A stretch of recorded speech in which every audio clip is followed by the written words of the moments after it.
dans ces textes, dans ces attestations anciennes, on ne voit pas encore apparaître très clairement la relation de la futuwa avec les corporations de métiers, qui apparaîtra plus tard.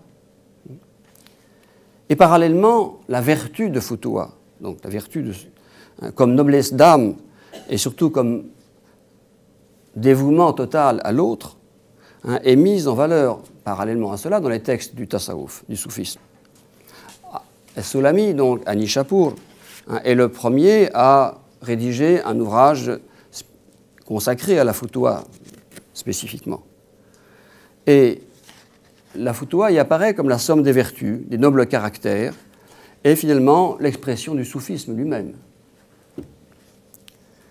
Et c'est aussi l'excellence dans le compagnonnage, avec tout ce qu'il exige de dévouement à l'autre, de préférer l'autre à soi-même. Ça devient la définition même de la futuwa dans le soufisme, préférer l'autre à soi-même. Le disciple de Sulami à Nishapur, Rushairi, consacre lui un chapitre important dans sa risala, dans son épître sur le soufisme à la futuwa. Et ce qui est intéressant, c'est qu'il y inclut des récits qui émanent de ces groupes, qu'il appelle Fityan, Ayyaroun, Shuttar, donc un peu des gueux, des personnages un peu ambigus, mais qui sont intégrés, déjà dès cette époque-là, dans cette tradition parallèle au soufisme, disons.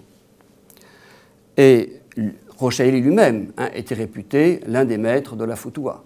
Et dans sa vie, il a été soutenu au temps de sa persécution contre ces groupes, qui constituaient aussi des sortes de milices urbaines. Et alors, je citerai là une anecdote représentative de cette idée qu'on se fait de la futuwa dans les ouvrages du soufisme, parce que Ibn Arabi la reprend et il lui donne une autre dimension.